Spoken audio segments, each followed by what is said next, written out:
You quit in the past, no one cares. Unless you quit now. So get up, go find a new mission, and get after it, man. Get after it. I'm here.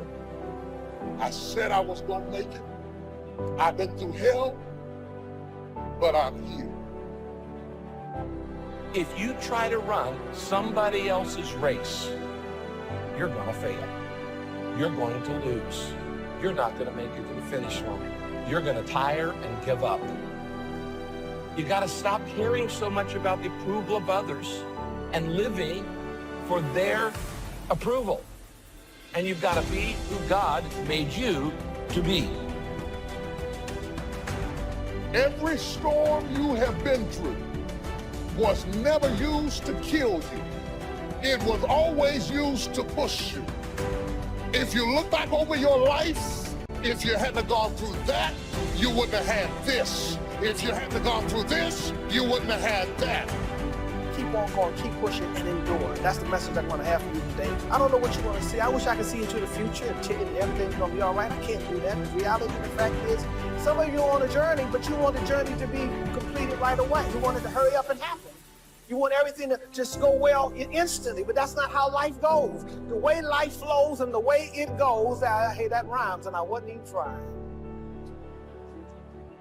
But we got to learn, we have to learn in life that you got to learn how to endure. You can never achieve anything in life if you don't learn how to take a licking and keep on ticking. You got to live when it's raining. You got to live when the sun is shining. You got to keep on going no matter what life might handle. I don't care how strong you are.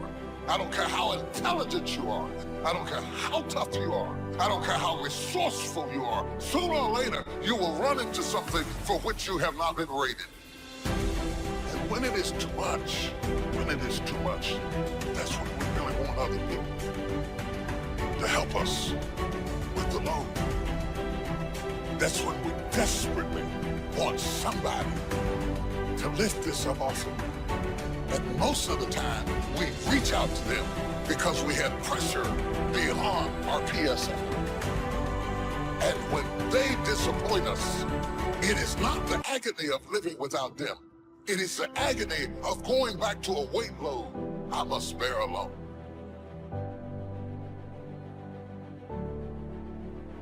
Everything starts with thought. So you must be wise and careful what you think about, because that starts everything. You got to be wise and careful. Every day, stand guard at the door of your mind.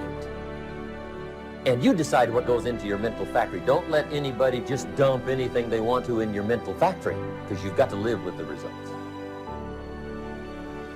On the job, when you deal with certain types of pipes and certain types of hoses that have a PSI rating, it is the pounds per square inch how much pressure that thing can hold.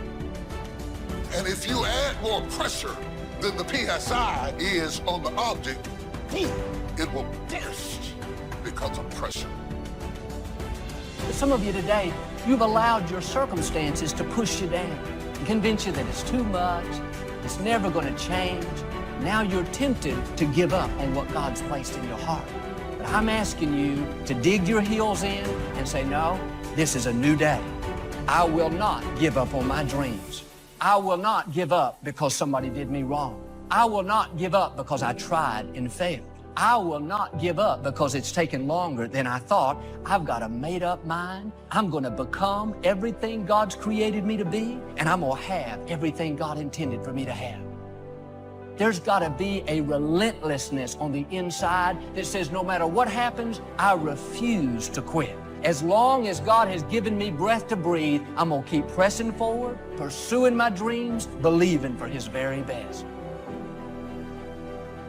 Everything about your life that God has for you is always outside of your comfort zone. Your comfort zone has everything except your calling. It's pain and it's challenge that expands my capacity. Consider it pure joy, my brothers and sisters, when you face trials of many kinds, because you know the testing of your faith is developing perseverance. There's a development process. Perseverance means my capacity got bigger. I can handle more.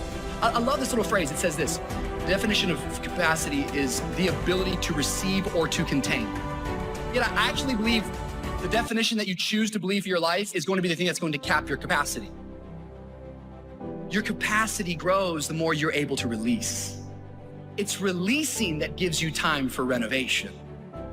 I'm challenging my capacity. Some of you in this room right now, the pain of releasing it is keeping you from growing your capacity. It's painful. It can feel like fire, but as the walls come down, your ability to contain and to receive more, it grows. Don't waste your pain. Someone say, don't waste your pain. So most people like to use that language. They don't want to commit themselves because commitment means, among many things, no excuse is acceptable. That's what it means, no excuse. That if you decided that you're going to do this, if it becomes hard, then do it hard. If it's difficult, so what? If it's inconvenient, so what? See, a lot of people made a commitment to come here tonight, but they looked outside and said, it's raining, the temperature dropped, it's cold outside, and they decide to give up on their commitment. And that's how people do about their dreams. They don't honor their commitment to themselves. Let me tell you what happens when you don't keep your commitment. Number one, it begins to deplete your self-esteem and it erodes your self-image. It weakens your faith in yourself. You don't feel good when you don't keep your commitments. The other thing is that you begin to develop weak relationships with people. People begin to realize they can't depend upon you. They can't rely on you because you won't keep your word. You've established that kind of reputation. Just think, what would your life be like if you decided to keep your commitments? What will all of our lives be like if we decided to keep our commitments? That we decided to do the things that we said that we were going to do? That we wouldn't even speak it unless we were going to do it? If we decided just for a week, just see what your life can be like. Just let's do it for a commitment to make it a 7-day commitment that I won't say I will do anything unless I'm going to do it.